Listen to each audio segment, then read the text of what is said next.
ആരംഗീകരിച്ചാലും ഇല്ലെങ്കിലും നിലവിൽ ഇന്ത്യയിലെ ഏറ്റവും ബെസ്റ്റ് ഫുട്ബോളർ ഈസ്റ്റ് ബംഗാൾ എഫ്സിയുടെ ഡേവിഡ് ലാൽറന്റിഗയാണ്. മോഹൻ ബഗാന്റെ അണ്ണാക്കിലടിച്ചു കൊടുത്ത ആ ഒരു ഹാട്രിക്ക് തന്നെ അതിന്റെ ഏറ്റവും മികച്ച ഉദാഹരണമാണ്. ആള് മിഡ്ഫീൽഡറായിട്ടാണോ സ്ട്രൈക്കറായിട്ടാണോ കളിക്കുന്നതെന്ന് ചോദിച്ചു കഴിഞ്ഞാൽ ആർക്കും പറയാൻ പറ്റാത്ത വിധത്തിലുള്ള മികച്ച പ്രകടനം മധ്യനിരയിലും മുന്നേറ്റ നിരയിലുമായിട്ട് പറന്ന് നടന്ന് കളിക്കുന്നുണ്ട്. ആളിന്റെ ഫിനിഷിംഗ് ആക്യുറസി എന്നൊക്കെ പറഞ്ഞാൽ വേറെ ലെവലാണ്. ബ്രസീലും ഇന്ത്യയും തമ്മിൽ മത്സരം നടക്കുന്നല്ലോ. അതിനു മുമ്പ് ബ്രസീലും ഇന്ത്യ ഉറുഗ്വേയും തമ്മിൽ കൊച്ചിയിൽ വെച്ച് മത്സരം നടക്കുന്നുണ്ട്. അതിനെക്കുറിച്ചൊരു വീഡിയോ ചെയ്യണമെന്നൊക്കെ വിചാരിച്ചതാണ്. ഇതുവരെ പറ്റിയില്ല.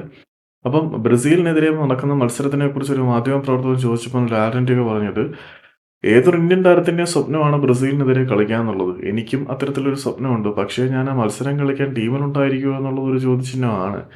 ഇന്ത്യക്ക് വേണ്ടി ഇതുവരെ 10ഓളം കോമ്പറ്റീറ്റീവ് മത്സരങ്ങളിൽ കളിക്കാൻ ഡേവിഡ് ലാലന്റികയ്ക്ക് കഴിഞ്ഞിട്ടുണ്ട് എന്നുള്ളതാണ് സത്യം. ലാലന്റിക പറയുന്നത്, ഞാൻ എൻ്റെ ക്ലബ്ബിന് വേണ്ടി ആത്മാർത്ഥമായിട്ട് പണിയെടുക്കുന്നുണ്ട്. എന്നെക്കൊണ്ടു എൻ്റെ ക്ലബ്ബിനായി കൊടുക്കാൻ കഴിയുന്നതിൻ്റെ മാക്സിമം ഞാൻ കൊടുക്കുന്നുണ്ട്.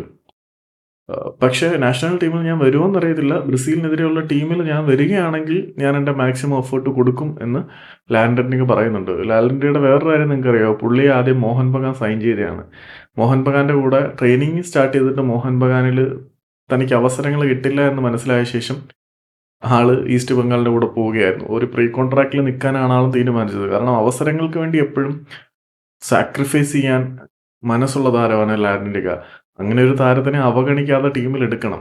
പുള്ളി തന്നെ ടീമിൽ വരുമോ എന്ന് സംശയമാണെന്ന് പറയുമ്പോൾ അത്രമാത്രം മോശമാണ് ഇവിടുത്തെ സെലക്ഷൻ പ്രൊസീജിയറും കാര്യങ്ങളും ഒന്ന് മനസ്സിലാക്കണം. ഞാൻ ഖാലിദ് ജമീൽ വന്നപ്പോൾ ഇന്ത്യൻ ഫുട്ബോളിൽ വലിയ വിപ്ലവമൊക്കെ പ്രതീക്ഷിച്ചു. പക്ഷേ എന്ത് ചെയ്യാനാണ്?